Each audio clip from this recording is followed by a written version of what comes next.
Well, House Republicans are moving ahead with an impeachment inquiry investigating alleged wrongdoing by President Biden and his son.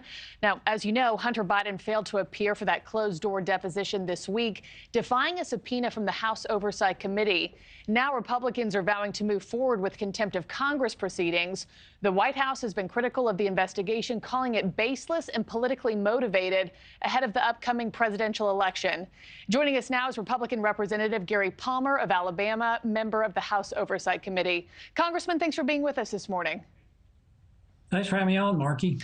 My first question to you, just for starters, so what comes next now? How does the authorization of an impeachment inquiry affect the Oversight Committee's ongoing investigation here? Well, I think it will open up a whole new avenue for us to investigate in terms of getting access to documents that we otherwise wouldn't be able to get our hands on. And I think that's the proper course to take. I'm a firm believer in due process. And I think that we ought to go where the evidence leads us. And the evidence has led us to the impeachment inquiry. Yeah. We'll see what goes from here. And speaking of evidence and documents you haven't been able to previously get your hands on, Republicans say they have all this evidence against the Biden family. You have House members like Speaker Mike Johnson, who just penned that op-ed this week, laying out all the evidence he says there is against the president, his family, them taking in $50 million, 22 different incidents of the president talking to these foreign business companies.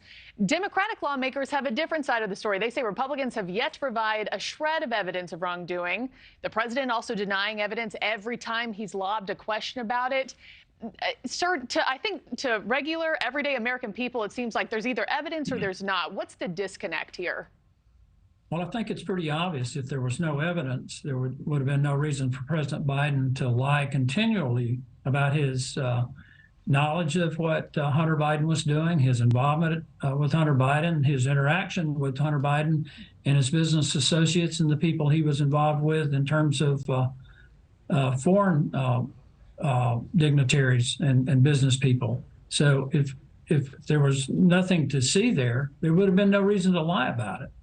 And they've repeatedly lied about it.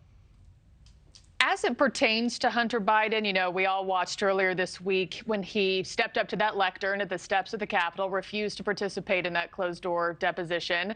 Representatives Jim Jordan, James Comer, promised early on to hold him in contempt of Congress if he did that very thing. The other thing I was thinking, my question to you, was this part of the plan, sir? You force him into a closed-door deposition, which he's probably not going to show up for. You threaten being held in contempt of Congress and know that's likely another stain on him in the White House. Was that part of the plan? Because it seems like 6 months ago, if Hunter Biden had said, I'll testify publicly, every Republican would have taken him up on that offer. Well, he needs to be deposed, and that's an opportunity for him to explain his side of the thing without the glare of the TV lights and cameras. And he had an opportunity to do that with his lawyer. At a minimum, he could have come in and taken the fifth on every question, but he didn't. And in terms of contempt of Congress, I think what he did was he showed contempt of the American people. I honestly believe they think the American people are too dumb to understand what's going on here. But if the polls are any indication, they're not fooling anyone. Do you think this is all? My last question for you. Do you think all of this is headed, this inquiry will eventually be headed to voting on articles of impeachment? I don't know, Markie. I've said this in every situation that we've been in and every investigation that we've done. We need to go where the evidence leads us. I don't believe in political prosecutions. I think that's wrong. I thought what they did to President Trump was a travesty and will be a dark mark in America's history. You should only go where the evidence leads you. All right.